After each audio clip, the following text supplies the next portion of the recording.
आप कह रहे थे मुसलमान भी हैं। मैं क्या कर रहा हूं, सभी लोग हैं इसमें, तो वो हमारा नागरिक है भाई, क्यों नहीं उसको मिलना चाहिए। जी। शासन की योजना में कोई भेदभाव नहीं, सबको सुरक्षा, सबको योजना का लाभ, सबको सम्मान, सबको, लेकिन तुष्टीकरण किसी का नहीं होगा। हम व्यवस्था को भारत के संविधान के अनुरूप चलाएंगे। हमारी व्यवस्था व्यक्ति, जाति, मत और मजहब का आधार नहीं बन सकती। यही भारत का सेकुलर स्टेटस है। सेकुलरिज्म का मतलब हिंदू विरोध नहीं हो सकता,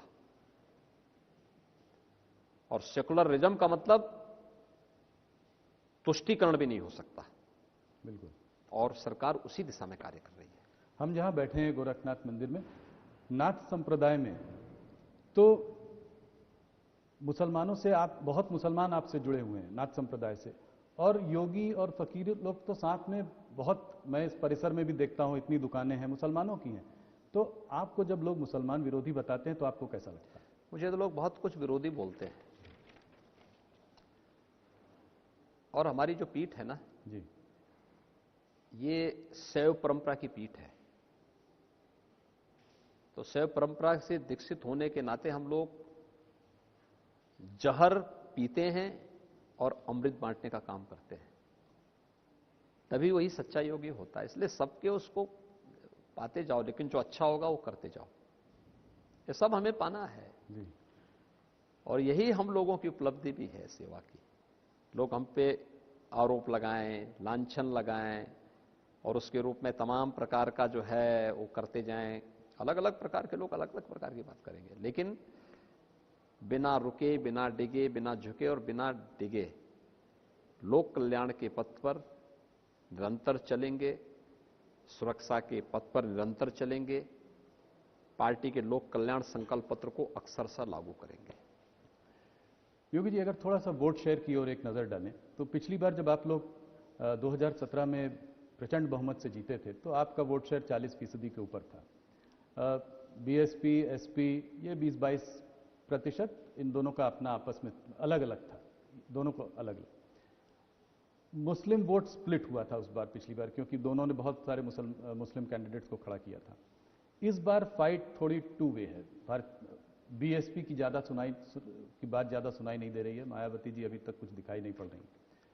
तो क्या आपको लगता है कि जो और वोट बैंक छोटे मोटे इनसे जुड़ रहे हैं, जैसे कि राजभर हो गए, जाट हो गए, तो ये सब मिलजुल कर, मुस्लिम यादव पहले से समाजवादी पार्टी के संग रहा है, ये सब मिलजुल कर कुछ इस बार एक फाइट दे सकते हैं?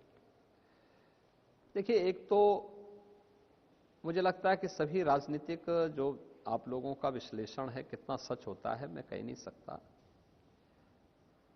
लेकिन जो गठबंधन 2022 में बना है, इससे बड़ा गठबंधन 2019 में बन चुका है। और उस समय भी लोग ये मानते थे कि बीजेपी 15 से 20 सीट पाएगी, एसपी 30 से 35 सीट पाएगी, बीएसपी 25 के आसपास सीट पा जाएगी, 20 से 25 सीट पाएगी। ये सब आंकड़े होते थे ना। हुआ क्या? बीजेपी 64 सीट पाई, बीएसपी सेकंड पोल की 10 सीट पाई, एसपी थर्ड पे थी।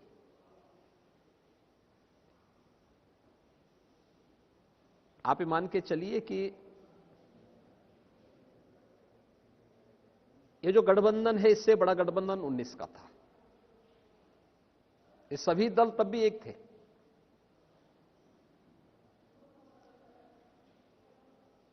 उसका कोई असर नहीं होना है। अब ये गठबंधन से ऊपर उठ चुका है चुनाव। फर्स्ट फेज का इलेक्शन होने दीजिए ना। ये इलेक्शन सुनामी बनेगा और भारतीय जनता पार्टी प्रचंड बहुमत के साथ प्रदेश के अंदर सरकार बनाएगी। क्या आपको लगता है जाट और मुसलमान इस पर साथ में आ सकते हैं?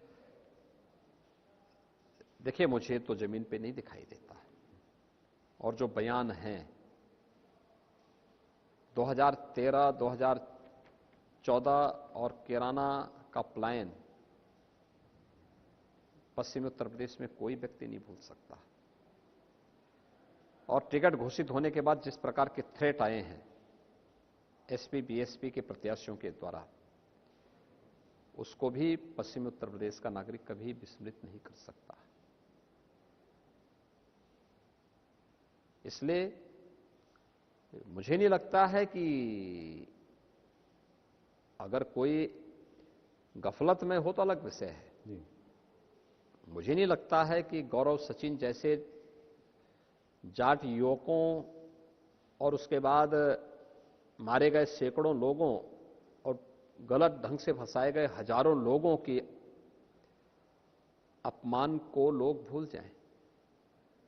मुझे नहीं लगता है। और जो वहां के रिएक्शन आ रहे हैं माताओं के, बहनों के, गांव के किसानों के, बुजुर्गों के, नौजवानों के, उसमें कहीं नहीं लगता है कि इस प्रकार का कोई समीकरण होगा। तो जाट आपसे छिटकता हुआ आपको नहीं दिखाई दे रहा है? आपको कैसे लगता है? जाट उसी 80 का पार्ट है जी, उससे बाहर कहां से हो जाएगा? ब्राह्मण वोट की अगर थोड़ा सा बात करें तो अखिलेश जी काफी ब्राह्मण वोट को बुक करना चाह रहे हैं। उन्होंने कहा है कि अगर हम सत्ता में आएंगे तो परशुराम जयंती भी मनाएंगे। इसको आप कैसे देखते हैं? देखिए, एक प्रबुद्ध समाज को आप गुमराह नहीं कर सकते।